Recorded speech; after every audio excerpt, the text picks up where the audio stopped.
Good morning all of you. So here is today's the Hindu newspaper news analysis. So let's start. तो जो पहली news है वो CDS के बारे में है। तो जो सीडीएस है उसके बारे में हम देख लेते हैं। तो जो सीडीएस होते हैं वो होते हैं military head and permanent chairman of the chiefs of staff committee of the Indian armed forces. इसके अलावा जो सीडीएस होते हैं वो होते हैं senior most and highest ranking uniformed officer on active duty in the Indian military, और ये चीफ मिलिट्री एडवाइजर भी होते हैं फॉर मिनिस्ट्री ऑफ डिफेंस के लिए। और जो फर्स्ट सीडीएस थे वो थे जनरल बिपिन रावत। इसके अलावा जो सीडीएस की पोस्ट क्रिएट की गई थी वो की गई थी जो रिकमेंडेशन दी थी कारगिल रिव्यू कमेटी ने, तो उसके आधार पे सीडीएस की पोस्ट क्रिएट की गई थी। तो ये ध्यान रखिएगा। तो जो चॉपर क्रैश हुआ था तो उस टाइम ऐसे बोला जा रहा था कि जो वेदर खराब था उस कारण वो चॉपर क्रैश हुआ था, तो उसका पता उन्होंने जो ब्लैक बॉक्स बोला जाता है उससे लगाया था। और इसके दो पार्ट होते हैं। जो फर्स्ट है वो है सीवीआर, जिसे बोला जाता है कॉकपिट वॉइस रिकॉर्डर, जो रिकॉर्ड करता है कन्वर्सेशन बिटवीन क्रू मेंबर। तो ये ध्यान रखिएगा। और जो एफडीआर है जिसे बोला जाता है फ्लाइट डाटा रिकॉर्डर, जो टेक्निकल थिंग्स है जो भी फ्लाइट की वो रिकॉर्ड की जाती है एफडीआर के द्वारा। ये दोनों टर्म आप ध्यान रखिएगा, सीवीआर और एफडीआर। तो जो नेक्स्ट न्यूज है वो है कर्नाटका लीडिंग इन एफडीआई इन 21-22। तो ये कहा गया है मिनिस्ट्रियल रिपोर्ट के द्वारा। जो एफडीआई क्या है उसके बारे में हम देख लेते हैं।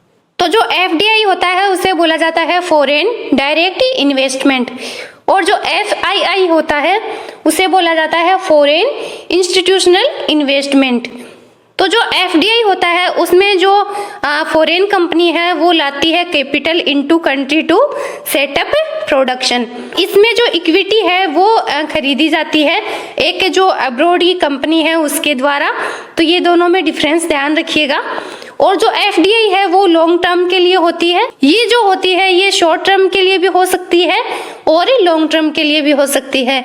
ये डिपेंड करता है ऑन इन्वेस्टर। एफडीआई आती है किसी कंट्री में तो इससे इकोनॉमी में इंक्रीज होता है, लेकिन इसकी बात करें तो इसमें कोई भी चेंज नहीं आता है किसी देश की इकोनॉमी में। और जो एफडीआई आता है किसी देश में तो इससे एम्प्लॉयमेंट जनरेट होता है और इसमें एम्प्लॉयमेंट जनरेशन नहीं होता है।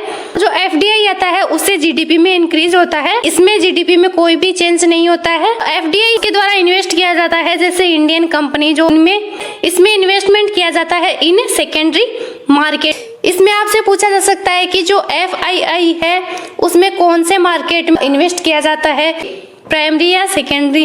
तो इसमें सेकेंडरी मार्केट में इन्वेस्ट किया जाता है। और इसका जो एफडीआई का जो मोटो होता है वो होता है कंट्रोल करना, और जो एफआईआई है उसका मोटो होता है प्रॉफिट। तो इन दोनों में आप डिफरेंस ध्यान रखिएगा। इसमें ध्यान रखिएगा जो एफडीआई है उसमें जैसे कोई कंट्री है, जैसे ए कंट्री है तो ए कंट्री के द्वारा बी कंट्री में अपने प्रोडक्शन के लिए कोई कंपनी सेटअप की गई, तो जहाँ पे ये कंपनी सेटअप होगी तो वहाँ के आसपास के लोगों को रोजगार मिलेगा, जिससे वहाँ की जो जीडीपी है उसमें भी चेंज होगा और इकोनॉमी में भी चेंज होगा। और अगर बात करें एफआईआई की तो इसमें जो एक कंट्री में रहने वाले जो लोग हैं उनके द्वारा बी कंट्री में कोई जो कंपनी है उसके जो इक्विटी है ओनली वो खरीदे जाते हैं। इसके अलावा वहाँ के एम्प्लॉयमेंट पे, वहाँ की इकोनॉमी पे, वहाँ की जीडीपी पे इसका कोई इफेक्ट नहीं पड़ता है। और अगर बात करें कर्नाटका के लोकेशन की, ये बॉर्डर टच करता है गोवा के साथ में, महाराष्ट्र के साथ में, तेलंगाना के साथ में, आंध्र प्रदेश के साथ में, तमिलनाडु के साथ में और केरला के साथ में। तो जो नेक्स्ट न्यूज है वो एक वर्ल्ड फेमस प्लेयर के बारे में है जिनका नाम है नोवाक जोकोविक। तो इनका अभी ऑस्ट्रेलिया का जो वीजा है वो रद्द कर दिया गया है क्योंकि इनको वैक्सीनेशन के जो डोज कंप्लीट लगे होने चाहिए थे वो नहीं लगे थे। और जो नेक्स्ट न्यूज है वो बात करती है मैरिटल रेप के बारे में। तो इसमें आप एक चीज ध्यान रखिएगा, इंडिया में जो मैरिटल रेप है उसको क्राइम की कैटेगरी में नहीं रखा जाता है। तो इसमें एक इम्पोर्टेंट आर्टिकल ध्यान रखिएगा, वो है आर्टिकल 21 जो बात करता है राइट टू लाइफ के बारे में। तो ये जो मैरिटल रेप वो मोस्ट इम्पोर्टेंट तो इसी आर्टिकल का है, वो हनन करता है, तो ये ध्यान रखिएगा। इसके अलावा जो आईपीसी है इंडियन पेनल कोड, उसमें ओनली ये कहा गया है कि हस्बैंड या उसके इन लॉज के द्वारा अगर उसको टॉर्चर किया जाता है तो उसके लिए जो सजा का प्रावधान है ओनली वो बताया गया है आईपीसी में। लेकिन आईपीसी में ये कहीं नहीं लिखा है कि जो मैरिटल रेप है वो एक क्राइम है, या उसके बारे में कहीं भी डिफाइन नहीं किया गया है आईपीसी में, तो ये ध्यान रखिएगा। तो जो नेक्स्ट न्यूज है उसमें एनआईए के बारे में दे रखा है। तो एनआईए का स्टैटिक पोर्शन हम देख लेते हैं। तो जो एनआईए है उसे बोला जाता है नेशनल इन्वेस्टिगेशन एजेंसी, और ये इंडिया की काउंटर टेररिस्ट टास्क फोर्स है, और इसको पावर दी गई है to deal with terror related crimes. तो ये ध्यान रखिएगा, और इसे फॉर्म किया गया था 2009 में, और ये आती है मिनिस्ट्री ऑफ होम अफेयर के अंडर में। तो जो नेक्स्ट न्यूज है वो वोल्केनो इरप्शन के बारे में है। तो इसमें एक इम्पोर्टेंट लोकेशन दे रखी है, वो है टोंगा। तो इसके बारे में हम देख लेते हैं। तो ये है टोंगा, जो कि लोकेटेड है साउथ पैसिफिक ओशियन में। ये है नॉर्थ पैसिफिक ओशियन, ये है Philippines, Indonesia, East Timor, Coral Sea, Tasman Sea, Indian Ocean, Australia. तो ये ध्यान रखिएगा, ये लोकेटेड है साउथ पैसिफिक ओशियन में। तो अभी यहाँ पे वोल्केनो इरप्शन हुआ है, तो ये अभी न्यूज में आ गया है। तो जो नेक्स्ट न्यूज है वो है Ukraine says it has evidence that Russia is behind cyber attack.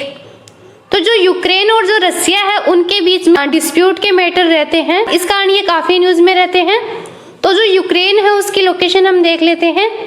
तो ये है यूक्रेन, जो बॉर्डर टच करता है रसिया के साथ में, बेलारूस के साथ में, पोलैंड के साथ में, स्लोवाकिया के साथ में, हंगरी के साथ में, रोमानिया के साथ में और मोल्डोवा के साथ में। तो याद रखिएगा ये ब्लैक सी को भी टच करता है। जो यूक्रेन का जो क्रीमिया वाला भाग है वो रसिया के द्वारा हथिया लिया गया था। इस कारण जो रसिया की जो G8 की जो मेंबरशिप थी वो रद्द कर दी गई थी, जो अभी प्रेजेंट में G7 के रूप में एग्जिस्टेंस में है। और अगर बात करें ब्लैक सी की, तो इसे एक्जिन सी के नाम से भी जाना जाता है। तो ये ध्यान रखिएगा, इसे एक्जिन सी भी बोला जाता है। इसके अलावा जो ब्लैक सी की बॉर्डर कंट्री है उनमें है बुल्गारिया, जॉर्जिया, रोमानिया, रसिया, टर्की, यूक्रेन। ये मोल्डोवा जो कंट्री है वो बॉर्डर टच नहीं करता है, इसको ध्यान से देखिएगा। ये यूक्रेन वाला पार्ट है यहाँ पे, ये मोल्डोवा नहीं है। जो मोल्डोवा है वो ब्लैक सी को टच नहीं करता है। इसमें एक चीज ध्यान रखिएगा, जो सी ऑफ ओजो है वो कनेक्ट होता है ब्लैक सी से वाया स्ट्रेट ऑफ कर्च। तो ये ध्यान रखिएगा। तो जो G7 ऑर्गेनाइजेशन है इसे बनाया गया था 1975 में। रसिया ऐड हुआ था इसमें 1997 में। तो ये ध्यान रखिएगा। इसके अलावा जो यूक्रेन का जो अभी मैंने बताया क्रीमिया वाला इश्यू था, तो उसके कारण उसकी जो मेंबरशिप थी वो 2014 में रद्द कर दी गई थी। तो ये ध्यान रखिएगा। और अगर बात करें G7 कंट्रीज की, तो उनमें है Japan, UK, USA, Italy, Germany, France and Canada.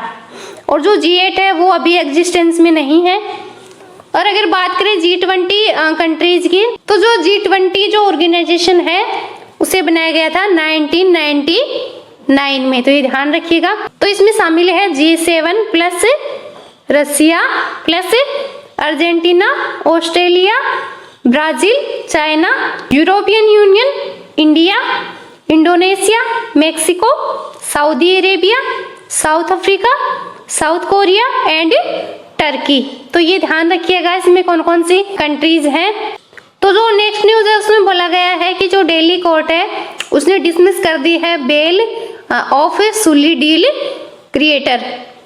तो जो सुली डील ऐप क्या है, या जो बुल्ली बाई ऐप क्या है, उसके बारे में हम डिस्कस कर लेते हैं। तो जो सुली डील ऐप है इसमें जो मुस्लिम जो भी वुमेन्स है उनकी फोटोज वायरल की जाती हैं और फिर उन फोटोज की नीलामी की जाती है। तो इसमें जो सुली जो वर्ड है वो जो मुस्लिम जो रिलीजन है उसमें काफी गलत वर्ड माना जाता है। ये जो ऐप बनाई गई थी वो बनाई गई थी गीत हब के द्वारा।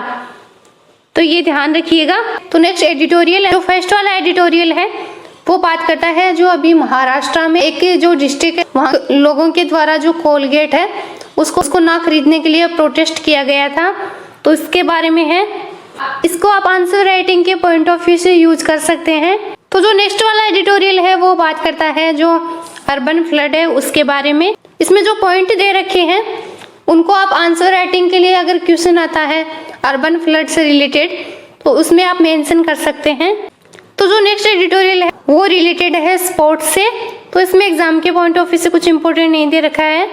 ये वाला जो एडिटोरियल है वो बात करता है इंडिया और श्रीलंका के रिलेशन के बारे में। तो इसमें एक इम्पोर्टेंट ऑर्गेनाइजेशन दे रखी है तो उसके बारे में हम देख लेते हैं। तो इसे बोला जाता है south Asian association for regional cooperation, जिसे सार्क के नाम से भी जाना जाता है। ये एक तरह का रीजनल इंटरगवर्नमेंटल ऑर्गेनाइजेशन है और ये एक तरह का जियोपॉलिटिकल यूनियन है इन साउथ एशिया। और अगर बात करें मेंबर कंट्रीज की तो उनमें है अफगानिस्तान, बांग्लादेश, भूटान, इंडिया, मालदीव, नेपाल, पाकिस्तान एंड श्रीलंका। और जो सार्क है वो कवर करता है 3% ऑफ द वर्ल्ड्स एरिया। इसके अलावा जो 20% ऑफ वर्ल्ड्स पॉपुलेशन है वो कवर की जाती है सार्क के द्वारा।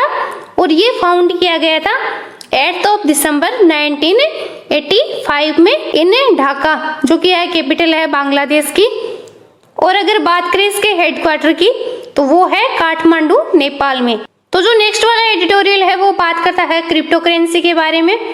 तो इससे रिलेटेड इंपॉर्टेंट जो भी फैक्ट है वो हम देख लेते हैं। तो इसमें आप एक चीज ध्यान रखिएगा, जो क्रिप्टो करेंसी है वो एक तरह की वर्चुअल करेंसी होती है जो कि मीडियम होती है ट्रेड का। और जो इनकम टैक्स एक्ट है 1961 का, उसमें क्रिप्टो करेंसी के बारे में कुछ भी मेंशन नहीं किया गया है। इसके अलावा एक इम्पोर्टेंट कमिटी है जिसे बोला जाता है सुभाष चंद्र गर्ग कमेटी, जिसने रिकमेंडेशन दी थी banning of private crypto currency. तो ये जो कमेटी है ये ध्यान रखिएगा आप, ये है सुभाष चंद्र गर्ग कमेटी। जो नेक्स्ट एडिटोरियल है वो बात करता है अभी जो न्यूयॉर्क में एक पिग का जो हार्ट है वो ट्रांसप्लांट किया गया है इन ह्यूमन, तो उसके बारे में ये एडिटोरियल है। तो आज का लेक्चर यहीं कंप्लीट करते हैं। वीडियो अच्छी लगे तो लाइक कीजिएगा, शेयर कीजिएगा और चैनल को सब्सक्राइब कीजिएगा।